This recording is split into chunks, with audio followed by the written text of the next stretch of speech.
there, this is Miss Caitlin from Fibo Kids Art Academy, and I'm here to tell you about our Around the World series. In our Around the World series, we're visiting the continent of South America, learning about its different regions and the countries within. Today, we're going to be doing just a little bit of a sample project to give you a taste of how our projects usually go, and we're going to go ahead and check out the Amazon rainforest and learning about some poison dart frogs that you can find inside. So let's go ahead and get started. I'm going to go ahead and switch to my desk so that you can see what it is that you're going to need. So here's my table view. Now, I'm not going to be coloring all of this in with you today. Again, this is just a sample. So I just want to show you how to draw everything and give you the composition and basic breakdown and everything, as well as some just fun little tidbits about these adorable yet poisonous frogs. So for this little sample project, you are going to need some kind of thick paper if you are going to paint. I painted this, so you're going to want to use watercolor paper or maybe Bristol paper. You're also going to want to have some watercolors nearby, and I used a lot of permanent marker for this to fill in some of the details of the leaves, add in sort of patterns of the frogs, as well as you're going to need a pencil, an eraser, and probably a regular Sharpie. I use the regular Sharpie to make sure that the leaves and the details, kind of the rainforest in the front, stands out from the rainforest that's going to be in the background. Let me go ahead and get started. I'm going to go ahead and just set my example off to the side, move my watercolors out of the way, and set these permanent markers off to the side. You can use really any kind of permanent markers. You could use, these ones, or you could use Sharpie, you could use Prismacolor, Copic, whatever you've got. Now, for the project, just so that you can see, I am going to draw with the Sharpie, again, just so that you can see my lines, but I want you to use a pencil. Now, make sure that your paper is turned vertical, tall up and down like a milkshake, and let's go ahead and start with our drawing. So we're drawing this adorable poison dart frog in the front of our composition here. Poison dart frogs, they're these amphibious creatures that are they come in a lot of different colors, shapes, sizes, patterns, and the colors indicate to predators and to us that, hey, I'm poisonous, stay away, don't eat me, I'm not a delicious snack. Let's start with that frog in the foreground. So this little poison dart frog is hanging out on a leaf today, and we're going to draw first a basic kind of shape for him, which is going to be an oval. This is going to kind of give us an idea of where the body's going to be. So go ahead and take your pencil, I'm using a Sharpie again so that you can see, and just draw an oval right about here on your paper.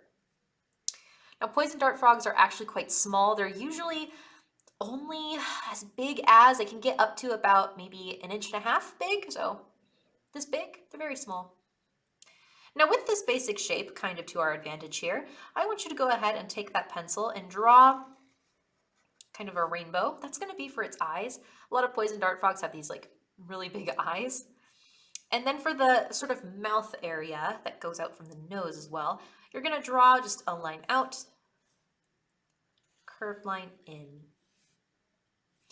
Now you could turn this into like a chin area and connect this back to the basic shape. And now we actually really don't need that line anymore. Now obviously I can't erase, I've drawn with a Sharpie, but you can because you've drawn with a pencil. So I'm just going to go ahead and take a marker here and show you, this is the line you want to erase. You don't need that anymore. You can go ahead and draw a circle right here, and that's going to be for the eye. You can add a little shine to it if you want. Now, even though this frog is facing a profile view, we can actually still see some of its eye just on the other side. Again, they have these really large eyes.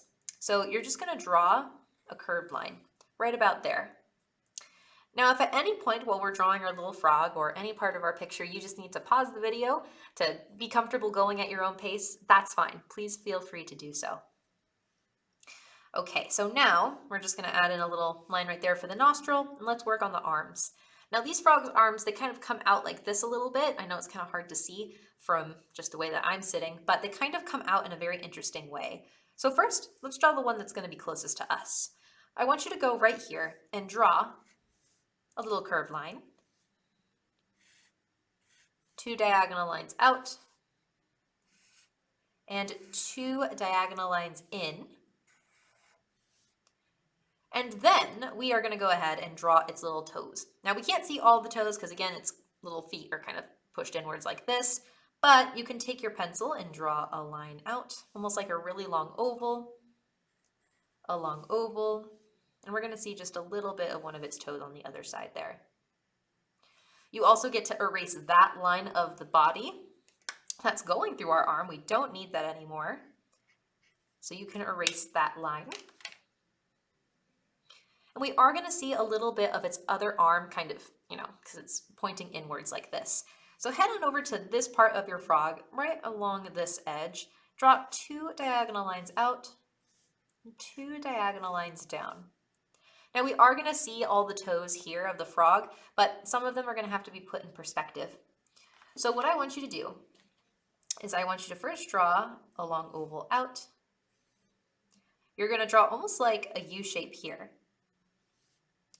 A long oval out, and another long oval that goes out. So you have all the little toes of the frog.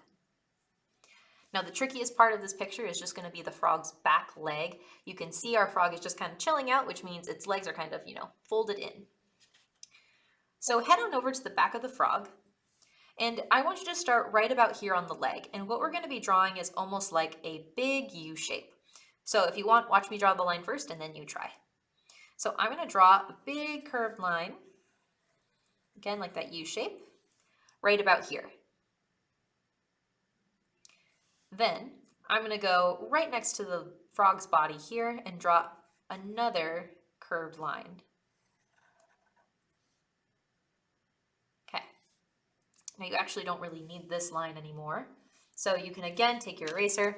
I got to get my marker. You can erase this line. You don't need it anymore. From here we need to draw that frog's very long little froggy foot. So draw a diagonal line. You can draw 1, 2, 3 toes. And again, because of how the frog is sitting, you're going to see a little bit of that other leg just kind of poking out from here. So you can just draw a curved line right about there. Okay. Now, you can look up some references of poison dart frogs. There are many. I believe the one that you see today in our example is called a strawberry poison dart frog because it kind of looks like it has a strawberry pattern on the red part. Of course, I don't think I've ever seen a blue strawberry, so that part's a little bit different, but they have these little patterns that look like strawberry seeds on them. There are also golden dart frogs, like the Panamanian golden dart frog. That's, again, more in Central America, but these frogs you can find throughout the Amazon rainforest and into Central America. That's about the region where they live. So let's go ahead, after you figured out what kind of poison dart frog you want to have and maybe considered the design, add that in. Let's draw our frog on a leaf. So again, because these frogs are so small, they can hang out on leaves. It's really cute. We're going to draw just a big curved line. So start maybe on the side of your paper here.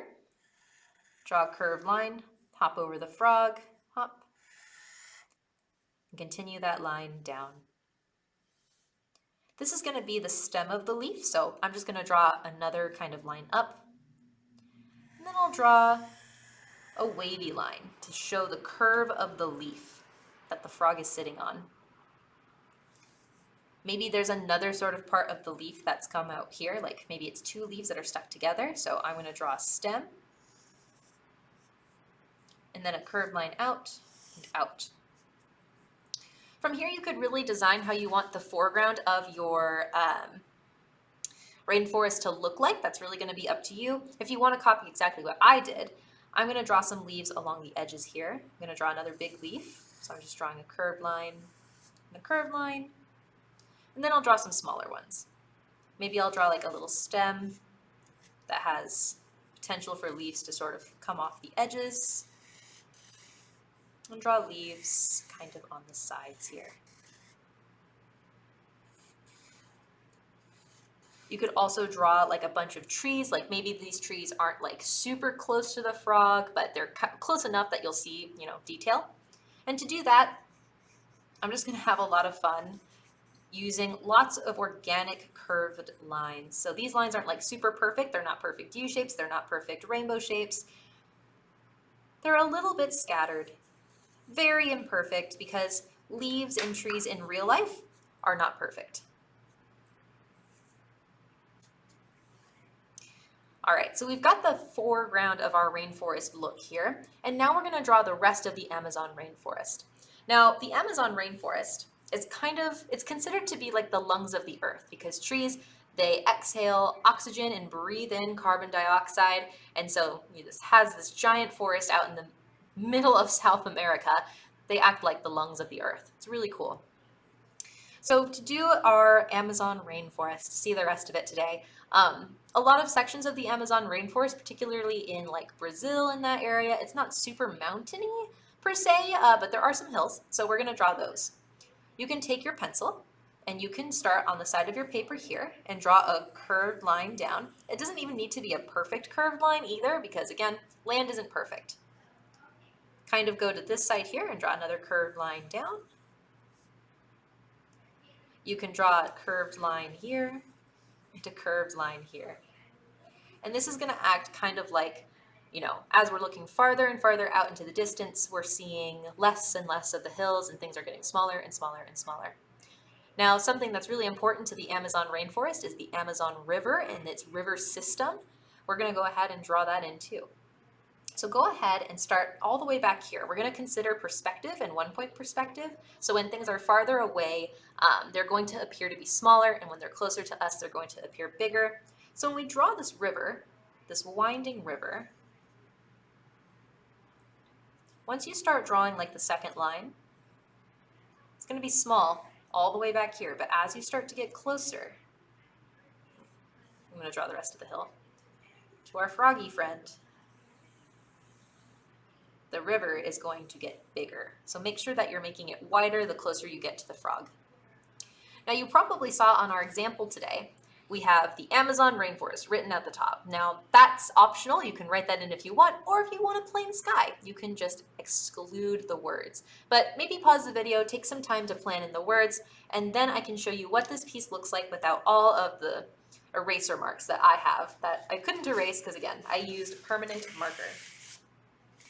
So here's what everything looks like when I outlined it with all my different colors. I outlined the stuff in the foreground with a black Sharpie because again, I want it to really, really stand out. Things that are also in the foreground when we're considering atmospheric perspective are going to appear darker, whereas things that are farther away are going to appear to be lighter. So as you can see, my hills in the midground, they're green, and then my hills as we go back, they start to turn blue. Now, I'm not going to fill in this picture with you today. I want you to take the time to go ahead and do that. If you want to look at my picture again for reference, you can. Here it is. And you can again paint in your poison dart frog however you like. Now, I'll leave you with one more cool fact about poison dart frogs. Now, poison dart frogs, they're not quite sure. Scientists kind of have a few theories about where they get their toxins from. They believe that it's because they eat certain insects, certain bugs in the wild that are poisonous, and in turn, the frogs become poisonous themselves. Because of this, and the fact that scientists think this is the case, they figured this out because when they have poison dart frogs in kind of human care, like maybe humans are studying them, and they're fed only a diet of crickets and other things, other bugs that aren't really poisonous at all, the frogs actually lose some of their toxicity. Isn't that neat? So I'll leave you with that cool fact about the poison dart frogs, and you can go ahead and fill in your picture. So I hope you had a lot of fun creating this project today. If you want to do more around the world projects, I encourage you to sign up for our fun pass at FiboKidsArtAcademy.com. I hope to see you in an around the world class very soon. So bye for now.